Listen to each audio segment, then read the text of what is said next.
Menteri Keuangan Purbaya Yudi Sadewa mengandalkan percepatan penyelesaian hambatan investasi melalui Satgas Debottlenecking.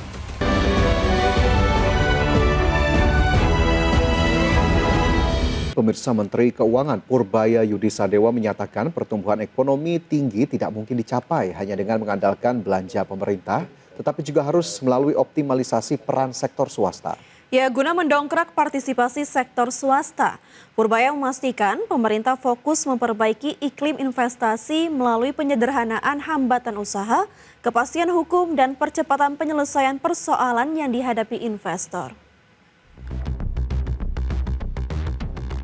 Menteri Keuangan Purbaya Yudi Sadewa mengandalkan percepatan penyelesaian hambatan investasi melalui Satgas Debottlenecking untuk mengejar target pertumbuhan ekonomi 8% pada tahun 2029. Purbaya menilai pertumbuhan ekonomi tinggi tidak mungkin dicapai hanya dengan mengandalkan belanja pemerintah, sebab kontribusi anggaran pendapatan dan belanja negara terhadap ekonomi nasional hanya sekitar 10%, sementara sisanya ditopang oleh sektor swasta. Well, we know that our target is 8% by 2029. So the government of Indonesia understand that we need to improve involvement of private sectors in our economy. So having a better business climate, credible investment policy, strong legal framework, and enforcement consistency are the key to improve the private sector involvement in our economy.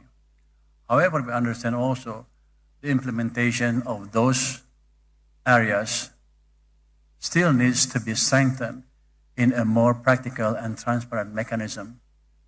This is necessary for maintaining investor confidence in doing business and invest in Indonesia. Oleh karena itu, untuk mendongkrak partisipasi sektor swasta, pemerintah kini fokus memperbaiki iklim investasi melalui penyederhanaan hambatan usaha, kepastian hukum, dan percepatan penyelesaian persoalan yang dihadapi investor. Salah satu langkah yang ditempuh ialah pembentukan Satgas Percepatan Program Pemerintah melalui keputusan Presiden nomor 4 tahun 2026. Satgas tersebut bertugas menangani berbagai hambatan investasi atau debottlenecking yang selama ini menghambat realisasi proyek. Selain itu, Satgas Debottlenecking pemerintah juga terus memperbaiki iklim usaha lewat kebijakan investasi yang dinilai lebih kredibel dan transparan agar kepercayaan investor tetap terjaga. Berbagai sumber untuk iDiactional. Pemirsa, Kementerian Keuangan memastikan kondisi fiskal APBN 2026 masih aman meski nilai tukar rupiah terus mengalami tekanan.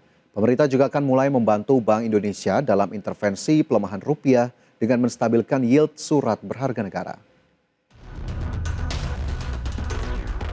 Kementerian Keuangan memastikan akan ikut membantu Bank Indonesia dalam menahan pelemahan nilai tukar rupiah. Menteri Keuangan Purbaya Yudi Sadewa menjelaskan pelemahan rupiah masih berada dalam skenario yang telah diperhitungkan sebelumnya dalam penyusunan asumsi APBN. Meski demikian, Menteri Purbaya menyebut pemerintah telah mengantisipasi potensi pelemahan kurs saat menghitung postur APBN dan asumsi yang digunakan untuk perencanaan anggaran. Sebenarnya tidak jauh berbeda dengan kondisi nilai tukar saat ini, sehingga dampaknya terhadap fiskal masih dapat dikendalikan. Selain itu, bendahara negara ini juga memastikan pemerintah akan ikut dalam menjaga stabilisasi nilai tukar rupiah, meski pemerintah menyerahkan pengendalian nilai tukar kepada Bank Indonesia.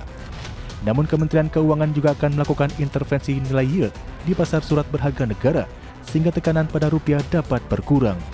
Pada waktu kita hitung itu, kita asumsinya udah di atas atas asumsi APBN rupiahnya.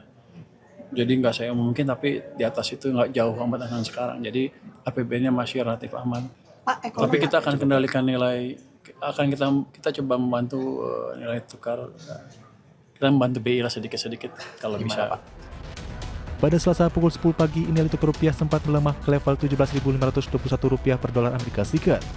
Angka tersebut telah melampaui asumsi makro nilai tukar rupiah dalam APBN 2026 yang dipatok di kisaran Rp16.500 per dolar Amerika Serikat. Dari Jakarta, Raharjo Patmo, Tim Liputan, iDiactional. Pengamat pasar uang Ibrahim Aswaibi menilai tekanan terhadap nilai tukar rupiah diperkirakan masih berlanjut dalam beberapa waktu ke depan. Ya, konflik geopolitik di Timur Tengah menjadi faktor eksternal utama yang memicu ketidakpastian pasar keuangan global. Ibrahim memperkirakan blokade Selat Hormuz akan berlangsung dalam jangka waktu panjang. Kondisi ini menyebabkan sekitar 20% pasokan minyak dunia terganggu, sehingga mendorong kenaikan harga energi dan menekan mata uang negara berkembang termasuk Indonesia.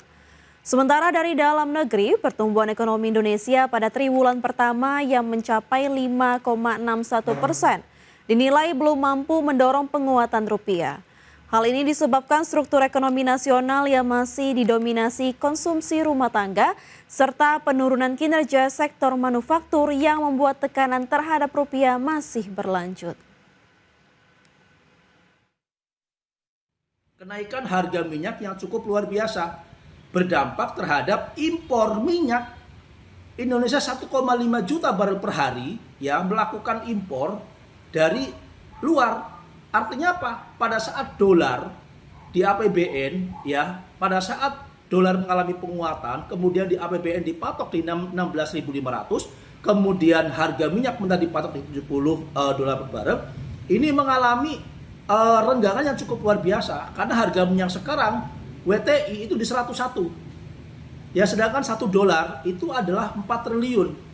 Ya, sehingga pemerintah membutuhkan dana yang cukup. Penjualan retail Amerika Serikat naik untuk bulan ketiga berturut-turut di April 2026. Hal ini menunjukkan adanya tanda-tanda ketahanan konsumen meskipun harga bensin melonjak tajam. Dikutip dari Bloomberg, Departemen Perdagangan Amerika Serikat merilis nilai pembelian retail Amerika Serikat meningkat 0,5% di April, setelah kenaikan yang direvisi menjadi 1,6% di Maret. Raihan ini tidak disesuaikan dengan inflasi dan mencerminkan harga yang lebih tinggi, bukan peningkatan volume penjualan. 9 dari 13 kategori pencatat kenaikan. Penjualan di toko perlengkapan olahraga, pedagang daring, dan gerai elektronik meningkat di April dan penjualan kendaraan bermotor turun. Sementara penerimaan di SPBU naik 2,8% seiring perang Iran mendorong harga bensin ke level tertinggi sejak 2022. Belanja di toko bahan makanan juga meningkat kuat, kemungkinan mencerminkan lonjakan biaya pangan. Laporan ini menunjukkan pengembalian pajak yang lebih tinggi dan membantu memberikan bantalan finansial terhadap tekanan inflasi yang terus meningkat. Sementara itu penjualan kelompok kontrol yang digunakan dalam perhitungan pemerintah untuk belanja barang dalam produk domestik bruto kuartalan naik 0,5% lebih tinggi dari perkiraan. Ukuran tersebut tak mencakup layanan makanan, dealer mobil, toko bahan bangunan, dan SPBU. Di luar penerimaan di SPBU, penjualan hanya naik 0,3% yang merupakan kenaikan paling kecil dalam 3 bulan terakhir. Dikutip dari Bloomberg, Bank of America Institute mengatakan ke depan resiko bagi perekonomian Amerika adalah perlambatan belanja rumah tangga yang lebih luas. Meski data transaksi terbaru untuk April menunjukkan warga Amerika berpenghasilan tinggi masih membelanjakan uang dengan laju yang solid dan yang berpenghasilan lebih rendah mulai melakukan penghematan. Dari berbagai sumber, IDX Channel. Ya, sementara itu inflasi di tingkat grosir Amerika Serikat mengalami percepatan di April, mencapai laju tercepat sejak tahun 2022. Lonjakan dipicu kenaikan harga energi akibat perang yang mulai berdampak terhadap tingginya biaya transportasi logistik. Berdasarkan data Biro Statistik Tenaga Kerja Indeks Harga Produsen IHP, Amerika Serikat di April naik 6% dibandingkan tahun lalu. Angka ini melampaui semua estimasi dalam survei ekonomi oleh Bloomberg. Selain itu, kenaikan bulanan kali ini tercatat sebagai bagian tertinggi sejak tahun 2022. Sementara ukuran inflasi inti grosir yang mengecuali kategori pangan dan energi meningkat 5,2% dibandingkan April 2025. Raihan ini merupakan kenaikan terbesar dalam lebih 3 tahun terakhir. Laporan IHP menunjukkan harga barang termasuk bahan bakar mengalami kenaikan tertinggi sejak 2022. Biaya energi melonjak 7,8% di April setelah kenaikan yang bahkan lebih besar di bulan sebelumnya. Biaya sektor jasa naik 1,2% tertinggi dalam 4 tahun. Harga untuk jasa transportasi dan pergudangan kategori yang telah diwaspadai oleh para ekonom sebagai sektor yang paling sensitif terhadap konflik melonjak 5%. Kenaikan ini dorong sektor truk dan tingginya margin di pengecer bahan bakar. Gambaran inflasi di tingkat produsen ini menyusul data hari Selasa yang menunjukkan kenaikan tajam pada indeks harga konsumen. Data IHP ini kemungkinan besar akan memperkuat pandangan para pejabat The Fed bahwa inflasi harus tetap menjadi perhatian utama di tengah lonjakan harga minyak akibat perang yang mulai berdampak ke sektor ekonomi lainnya. Dari berbagai sumber IDX Channel.